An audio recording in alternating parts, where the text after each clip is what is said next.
My name is Bruce Fry. I was born in the UK,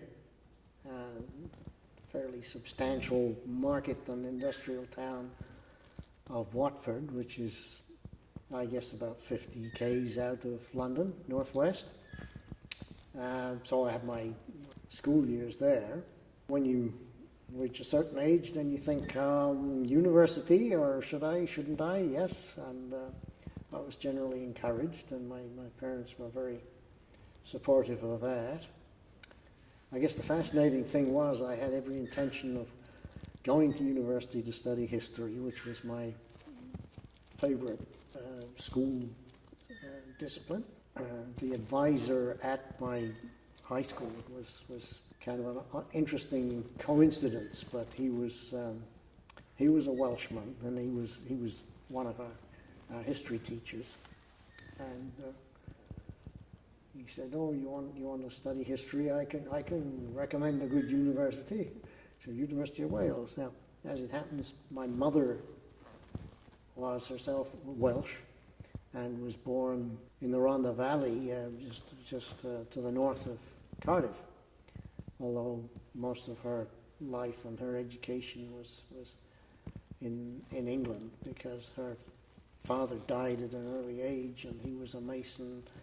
So my mother and her sister were sent for their education to a Masonic school, which was just outside of London. And so she thought that was a good idea too, and I toddled off and went to interview the different departments or be interviewed by them, and you had to study a range of topics in your first year, and I thought, well, archaeology is a perfect complement to history. I'll take a course in archaeology as well. And it only took me 1 year to realize I was kind of hooked, and I wanted to keep going in archaeology and use history as the secondary support kind of mechanism.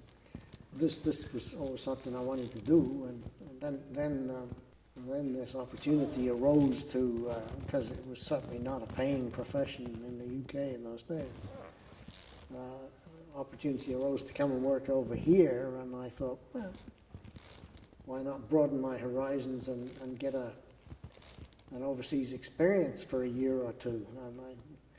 And I came over here, and I came over in '63, and conditions were pretty horrific, and I was fairly, I suppose, homesick, I suppose you could say, and I went home in the Christmas of '64, and I investigated the possibilities of employment with the government branch over there. They set up royal commissions that study different things, and one was a royal commission on Ireland, and they offered me a job there, but in the meantime I was still based here, and I came back, and for better or for worse, Edward Larrabee, who sort of helped me along a bit and certainly introduced me to the field of American archaeology and the practitioners of it, and took me on my first visit to Williamsburg and so on. He said, well, I know it's rough right now, and these aren't the ideal conditions that we think of as archaeology, but give it a fair shot and try it for at least a year, and maybe things will improve, and so on. And I thought, okay, in fairness, I had accepted it, so I declined the offer in Ireland, and I stayed. And what was ironic, I think Edward himself only stayed for another couple of years, and then he was out of here, so I was left holding the bag. And thereafter I became senior archaeologist here, and continued with the fortification work and the start of the town blocks. I've mentioned the pivotal role that John Lund had played in all of this. If he had not succeeded in taking control essentially of the reconstruction work and get me engineers to back off, then certainly I would not have stayed. And he and I worked very, very closely together in those early years, and the design team that came out of it was a tribute to his broad-mindedness and to his willingness to consult with professionals. So I felt very pleased with that. But John was, controversially, he was very fixated on this notion of the date for the reconstruction.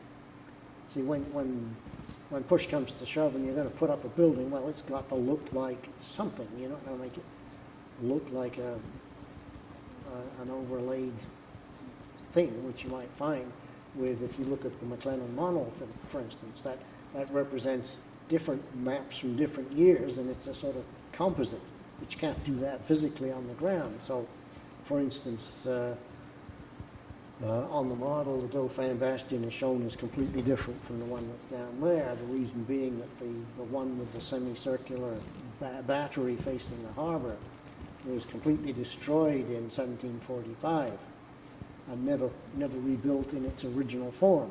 So what was there thereafter is more what she shows. But John was fixated with 1744, and I don't know. I'm not sure where the obsession came from. Was it him personally, or was it from higher up? I think there was a little skittering going on. Louisbourg was at its prime in the 1740s, most prosperous. They just completed the fortification enclosure. The town was bustling. It was a thriving seaport. But there was no hostility going on. And when you look at the plaques that are around, and you can see the plaque on this building here, and it's got a portrait of both Drucour and Amherst, who were the leaders in 1758. And it commemorates the glorious victory of the British. Well, in the 1960s, it was not a good idea to commemorate a glorious British victory over the French, you see. So you steer clear of all that and go with 1744 before any of this ugliness came along. So there were political as well as sort of intellectual grounds for that as a date. And other stuff that was on the site and was still in good shape, if it post-dated 1744, it had to go. And I really could not stomach the notion of destroying existing features simply because they weren't to that date. I felt that they could be interpreted, they were valuable for interpretation. There were two works in particular. One was as a prelude to the second siege. The French tried their best to shore up the defenses in front of the right flank of the King's Bastion. So they built a very interesting little work, which was basically all there. And then once the British had captured the place, they'd made such a good job of knocking it all down, they didn't have a place to make a stand themselves, so they built a little star-shaped earthwork and put a blockhouse in the middle out on the glacis. And that was there. You could just see all the contours of that work was still there. This was what triggered me over into thinking, I need some time out here, and I'll go away and study French fortifications. So that was in 71. So I did that, but I was still really attached to here until I finished. Now, unfortunately, or fortunately, but the way things unfolded, I was most of the way through my studies over there, and I get this phone call from head office in Ottawa saying, Parks Canada is expanding and is setting up a regional field office in Quebec City. Be there. So, oh dear, I put my PhD on hold and went out to set up the archaeological office for Quebec region, and worked in Quebec for 5 years. At the end, towards the end of that period, I got notification from the university saying, "Are you abandoning because you're running out of time?" And I thought, no, I really have to finish this. So I got an assignment back to Louisbourg specifically so I could finish that and at the same time work with developing the interpretive stories for the fortifications. So I wasn't just a useless drone here. It was applied. But then when I finished with that, then it was back to Ottawa, unfortunately. And I worked there and retired when they went through another of these great swinging cuts and buyout sort of deals. I don't know, how many times you got to go through this? But my wife is from Cape Breton, and so we moved back and bought a place on the Myra, and that's where we retired. Just as a concluding remark to that, I think people, the present management here have realized that 1744 is far too narrow a focus and doesn't do justice to the real story of Louisbourg, which is an evolving, developing, changing thing. And so they can't do anything about the physical constraints of the what is reconstructed, but the storyline can expand because, again, everybody's heard of Quebec and the fall of Quebec and Wolfe and all that kind of stuff. So few people have even heard of Louisbourg. It gets a paragraph mentioned in the chapter until, well, McLennan wrote, again, a very underappreciated book, a ponderous read, but very detailed, good stuff. But then we have John Johnson's Endgame, and he makes it quite clear that the significance and the importance of Louisbourg in that whole campaign for North America.